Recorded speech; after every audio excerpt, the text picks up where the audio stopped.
Hi, I'm Matt Hernandez, and this is Book Chat with You. In this podcast and every episode, I do my best to try to make an opportunity for us to chat together.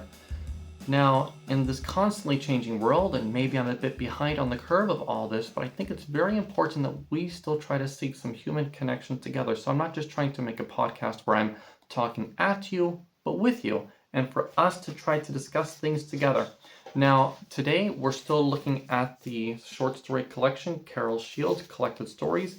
It'll take a while to get through this, but maybe it's best for me to finish about one book or one series at a time. So today we're looking at the short story Flitting Behavior. Now, in this short story, we have three characters. The main character, Meershank, a successful author in Canada, a Chicago Jew who now lives in Canada, or I would say with his wife. That's how the book describes him, is Chicago Jew. And then there's his wife Louise, who is terminally ill, and they do not state what the illness is. Maybe it doesn't matter. Maybe somebody else can read into this and kind of see what it is in case I missed it. And then his editor, Maybell. So the story starts off with a bit of a narrative about like one day, and his wife is terribly ill. She asks him, "Are you lonely?" His editor comes over.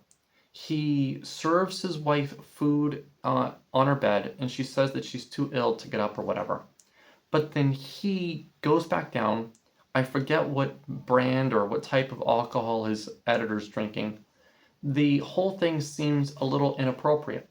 The narration style is a bit difficult because it sort of keeps mentioning a line here or there about how something going on relates to one of his books, relates to something he had written elsewhere. And his editor is always able to easily recall these different things. She's always able to recall these different things at ease.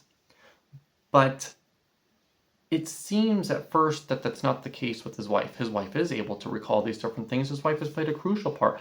But his editor, she seems to adore his writing. And there's an emotional affair here. And then the story kind of tells us about how they kind of got together. I mean, Lois and Meershank, the author and his wife. And then from there, when the author had to go out to town because he lives kind of out of town, at one point he actually full-on cheats on his wife with the editor. And there's so much to talk about with all this stuff. And I do believe it leaves so much to condemn about Meershank. And it does leave us. There's this final section in this short story where there's four characters, and one of them's a judge. I think we are supposed to be the judge. And I cannot lay out the nuance of this.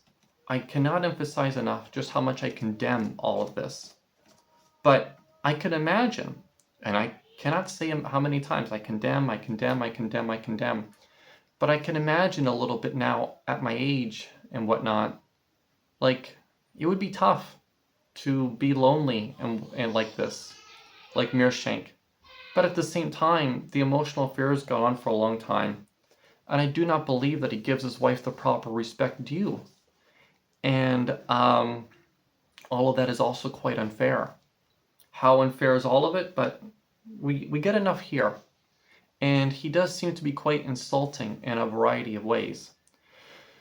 So I do think that this story, more than many others, I mean, I don't know how many of any of my prior episodes you guys have listened to, but one of them was on Dr. John Deloney's short book, Reclaiming Anxiety, I believe was the title. And it's like we, as I listen to his show, we can see how circumstances, it's not always easy. It's not easy for people. And these actions of cheating and stuff should always be condemned. But they should always be condemned. But I don't know. Maybe with that said, I should go and read here.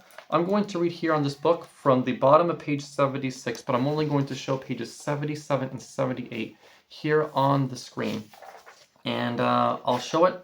I'll give a bit of commentary on it. I'll say some of the things that we can discuss because this story gives a lot to discuss, really. And yeah.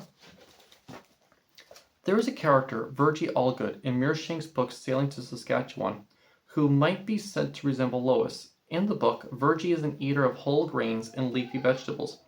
Uh, Martyr-like, she eschews French fries, donuts, liver dumplings, and yet her body's a host to disease after disease. Fortified milk fails, and just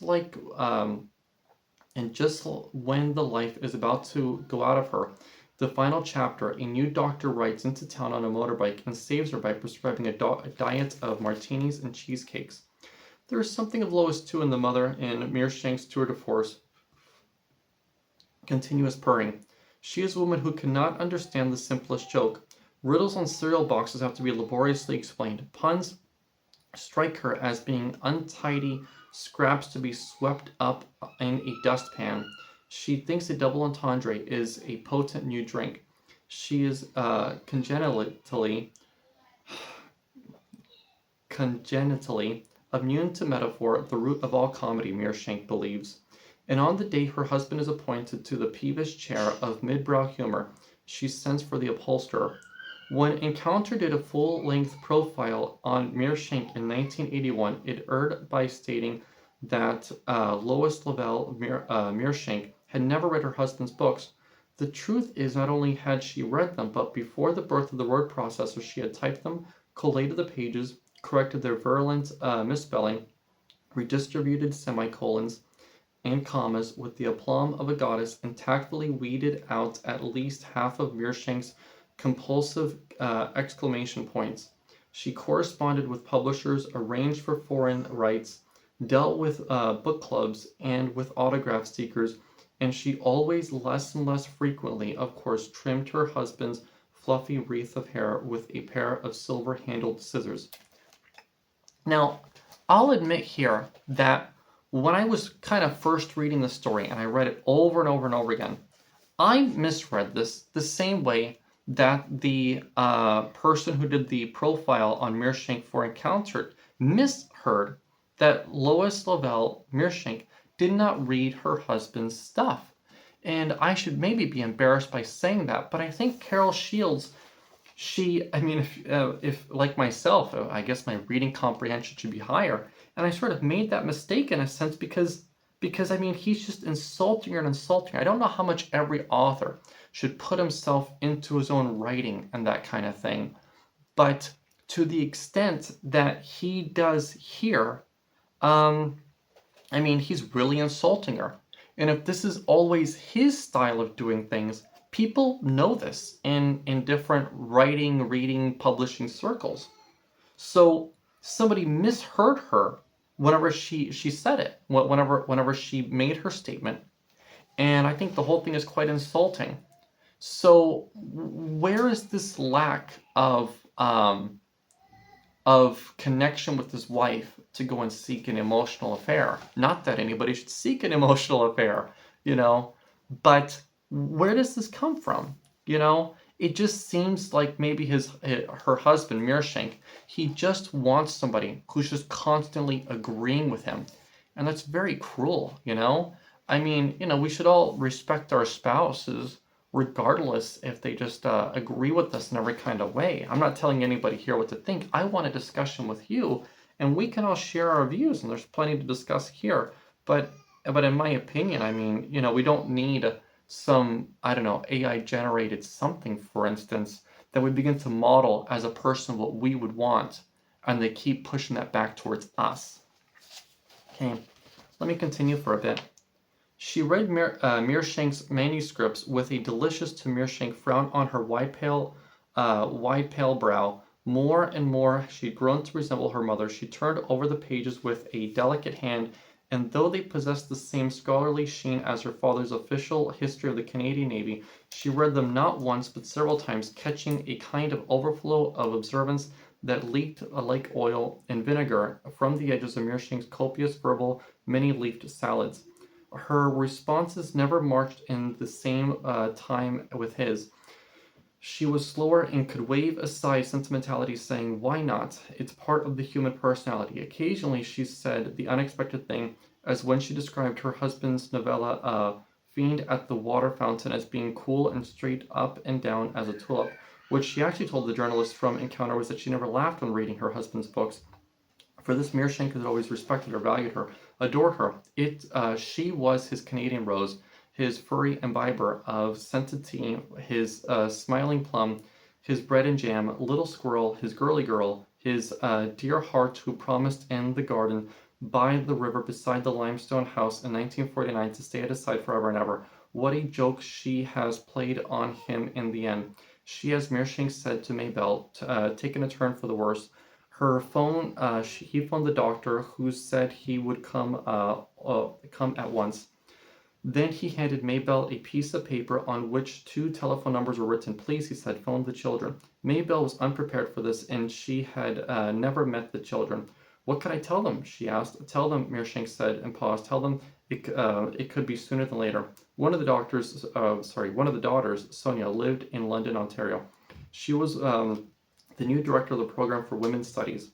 For those who trouble to look, her mirror image can be found in Ira Chauvin post-doc research in male studies and Meershank's academic farce, 10 minutes to tenure. Sonia did not say to Maybell, who is this calling, or how long does she have? She said, I'll be there in 3 hours flat. Yeah, I find a lot of this a little odd, right? Meershank, the author, asks his editor to call his daughters. It's all a little strange, right? Where are his priorities? Where are his emotions? Where's his strength as a man or a father, whoever, to call them himself? It's all a little strange. How long has this emotional affair been going on? And we hear about the first time that he actually cheats on his wife, and how long was that going on? And there'd be a lot to discuss here. But with that said, I think that's a bit as long as I can go. So, have a wonderful day. See ya.